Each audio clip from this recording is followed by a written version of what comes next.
2024లో జగన్ గారికి చాలా దరిద్రంగా ఉందనే చెప్పుకోవాలి. అసలు అన్ని విఫలాలే. అయితే 2025లో ఆయన గ్రాఫ్ ఎలా ఉండబోతుంది?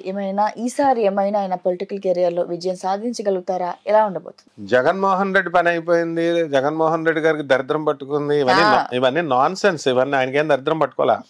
ఇప్పుడు ఆయన చేయాల్సింది లాస్ట్ ఇయర్ మొన్న జగన్ గారి బర్త్డే రోజున ఒక హోర్డింగ్ చూశాను, బోర్డు పెట్టారు. గతంలో మేము మంచిగా చేసాం, పరిపాలన డెవలప్ చేసాం, భవిష్యత్తులో కూడా మేమే డెవలప్ చేస్తాం పెట్టారు. వాళ్ళ ధీమా వాళ్ళకు ఉంది. జగన్ గారి అభిమానులు జగన్ గారు పెట్టుకున్నారు, తిట్టుకునే వాళ్ళు తిట్టుకున్నారు. డెవలప్మెంట్ అనేటటువంటిది ప్రతి ముఖ్యమంత్రి చేస్తాడు. ఏ ముఖ్యమంత్రి నేను దేశాన్ని నాశనం చేయాలని ఎవరు చేయరు. కాకపోతే ఈయన పాలసీస్ సరిగ్గా అర్థం కాలేదు. ఈయన మోనోపలిగా వెళ్ళిపోతూ, ఒంటరి నిర్ణయాలతో వెళ్ళిపోతూ ఆ అహంకారం దించి అవతల పడేసింది. కాబట్టి ఇప్పటికైనా సరే బుద్ధి తెచ్చుకొని జరిగింది. అంటే అహంకారం ఉండాలి, అందం ఉండాలి, అంతేగాని ప్రజలు మెచ్చుకోవాలా. అది ఎన్టీ రామారావు గారు, అక్కినేని నాగేశ్వరరావు గారు, వాళ్ళని చూడు సీనియర్స్ ని, నాగార్జున్, వెంకటేష్, బాలకృష్ణ గారు, మన చిరంజీవి గారు, వీళ్ళల్లో రాయల్టీ కనబడుతుంది. అహంకారం లాగిపెట్టి అందరినీ కొడతాడు మన బాలయ్య బాబు. ఎవరన్నా తిట్టుకుంటారా? తిట్టుకోరు. అలా ప్రేమిస్తారు. అలా హుందాతనం ఉండాలి. కాబట్టి ఈయనకేంటంటే జగన్ గారికి 2025 సంవత్సరం ఏం ఫెచ్చింగ్ ఇయర్ కాదు. మకర రాశి అయినా, మకర రాశి రీత్యా ఫెచ్చింగ్ అయినా కూడా ఆయనకు అవసరం లేదు. ఇప్పుడు ఆయన బిజినెస్లు చేసుకుంటున్నాడు, కోటాను కోట్ల బిజినెస్లు ఉన్నాయి. ఆయన విజన్ ఆయనకుంది, ఆయన ప్లానింగ్ ఆయనకుంది. ఎమ్మెల్యేలు సొంత ఎమ్మెల్యేలకే మినిస్టర్లకే అపాయింట్మెంట్ అవ్వకపోతే ఆయన ఎవరు గెలిపిస్తారు? ప్రజలకు అర్థం కాని రీతిలో. కానీ ప్రజలకు కొంత డెవలప్మెంట్ చేశాడు, అందులో డౌట్ లేదు, ఎవరు చెప్పినా. ఎందుకంటే గ్రూప్ 1 ఎగ్జామ్స్లో, గ్రూప్ 2 ఎగ్జామ్స్లో వాళ్ళ స్టూడెంట్స్ ప్రిపేర్ అవుతున్నప్పుడు మేము చూస్తాం. సో వాళ్ళు చెప్పిన పాలసీ స్టూడెంట్సే స్వయంగా చెప్తున్నారు. జాబ్లు ఇవ్వడాలు ఇవన్నీ కాదు.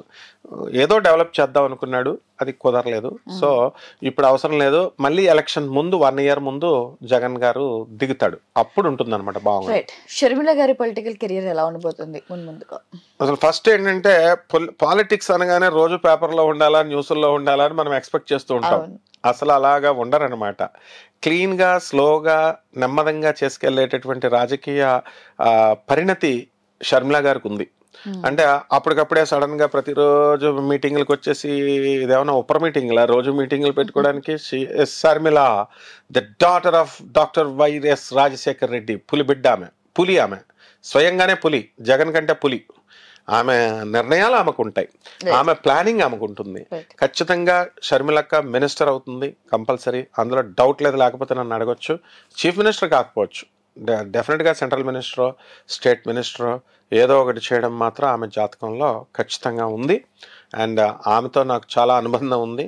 అందువల్లనే నేను స్వయంగా చెప్తున్నాను, her planning, her dictatorship, her monopolism, her way of explanation, it's something different. Rajasekhar Reddy garu లాగే ఇప్పుడు బ్రదర్ అనిల్ గారు ఎందుకు చేస్తారు చేయమని?